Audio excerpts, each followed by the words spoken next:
Hey guys, welcome to another video. Today I wanted to make a video talking about all the things that I wish I knew before I got my locks. Locks are definitely trending right now, especially micro locks and sister locks or locks on the smaller side are definitely trending right now. Of course, traditional locks have been around since forever, but there are some things that I wish I knew before I started my locks. One of the first things, I'll just get into it, shit. One of the first things that I wish I knew was maintenance, like how difficult it is to maintain locks, especially if you're doing it yourself. I started my locks in 2020 in January. I'm coming up on 4 years next year, and the maintenance, it's like it's give and take. So it takes me about 3 days to retwist my hair. I do it myself. I have about 253 locks, I believe, 253, 254 locks. I can't remember. I've had these babies for like 3.5 years and I've only counted them once, really. Retwisting my hair is no joke. It takes me a really long time. I'm doing it myself and I'm lazy. So yeah, it's either you do it yourself, which is a time commitment, or you pay somebody else to do it. And I don't know about y'all, but the streets be talking. And the way these hairstylists are set up, you're paying to get your hair washed, you're paying to get your hair conditioned, you're paying to get your hair twisted, retwisted, braided, or whatever, and it's costing an arm and a leg. So I'm not here for that. I do it myself, but it's definitely a lot of time commitment. The other thing I wish I knew before I got my locks was product buildup. Um, these are my babies. As you can see, they're actually pretty clean. I don't have any product buildup that is visible to the eye.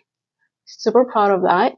But if you do use products on your locks, conditioners, certain shampoos, edge control, currently losing my edges thanks to postpartum shedding, but we're not going to talk about that. So if you're using heavy products on your locks, you're definitely running the risk of getting product buildup. At the early stages of my lock journey, I was using conditioner because I wanted to keep my hair soft and subtle, blah, blah, blah, blah. Yeah, that did not go well. I definitely had product buildup, and I noticed it when when I trimmed my locks. I could see the inner shaft of the lock had like a lot of gump in it. And I think people who have thicker locks are also at higher risk of developing product buildup. So, just stay on top of your routine. Try not to use heavy products that are going to just stay in your lock, and clarify as you need to. Do deep clarifying routines like with apple cider vinegar. Tons of videos on YouTube. And I do an apple cider vinegar rinse once a year.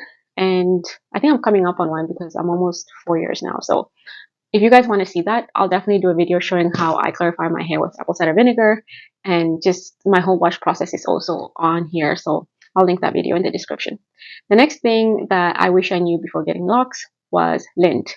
Lint is a big problem for a lot of people, especially in the back and in the nape. You can't really see, but if you wear your hair down a lot, your hair is rubbing up against fabrics. If you live in a cold country like I do, you're wearing lots of sweaters and woolly fabrics, scarves, hats, stuff like that. So just watch out for lint. When I had a cat hair would be mingled with my hair, stuff like that. So just something to watch out for. My hair looks pretty good right now, you guys. Like, it looks pretty clean. I'm not seeing too much. Once in a while, I will see little bits of lint on the ends of my hair. I'm not too bothered by that because that's an easy fix. I just pick it out as I see it. Another thing to do is just to check your hair at the end of the night, like fluff it out, take a look around and see if there's any visible lint that you can pick out before it becomes completely interlocked with your hair. Another thing that people do when they have lint is brushing their locks routinely.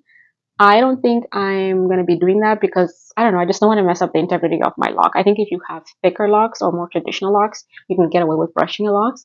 But with fine locks like this or smaller locks, I don't know. But if you guys have tried that, maybe leave a comment and tell me how it's worked for you. Okay, another thing I wish I knew before getting locks was mildew, mildew.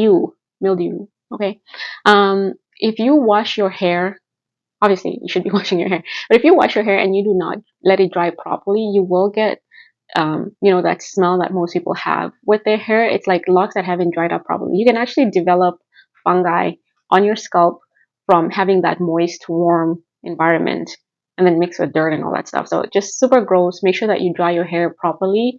Don't sleep on wet hair. I know when I was a loose natural, I used to condition my hair overnight. That is not something that you want to do with locks, obviously, but you definitely don't want to sleep on wet hair. So one of the things I do if I do my wash day routine super late is I'll just blow dry my hair. No harm, no foul. It's not something that I'm doing all the time. Air drying is obviously best, but if I don't have the time, I'm going to blow dry my hair and I don't have a problem with that. Okay. The other thing that I wish I knew was that as your locks are getting longer and you're getting more and more reties in, you're going to have little white bulbs throughout the shaft of the lock. And they can actually look like dandruff, but it's not dandruff. Let me see if I can show you guys. Take my hair down. I don't think they're that visible on me. Might be hard to tell. Damn, it's really hard to tell. But it's basically like these little white bulbs. You can see one there.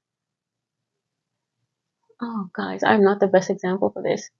Maybe I will insert, yeah, maybe you can see it on this lock right here. Yeah, can you guys see that? You can see these little white bulbs all throughout the shaft of my hair. That is not dandruff. It's basically when you do your reties, and obviously if you have locks, your hair does not shed. But those little white bulbs is basically the shed hair that does come up but has nowhere to go. So it has no choice but to be in your lock because that's what a lock is. It's an accumulation of shed hairs that has nowhere to go. So you get those little white bulbs throughout. A lot of people are really annoyed by those and they tend to color their hair, like blonde colors or red colors for that reason. Mine are not too bad yet, as you can see, so I don't plan on coloring my hair anytime soon to get rid of those.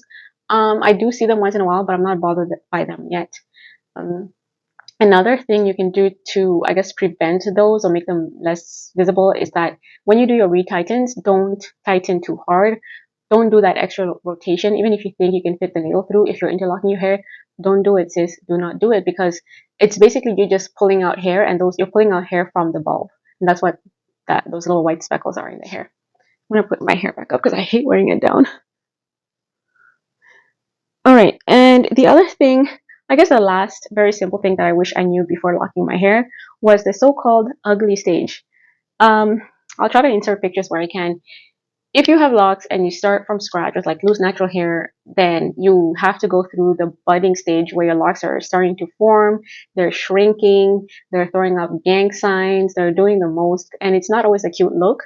If you're like me, you started, well, actually, I started on relaxed hair, so I didn't necessarily have an ugly stage because I cut my relaxed ends off at the 1 year mark. So I had hair that already looked like locks. It was just short.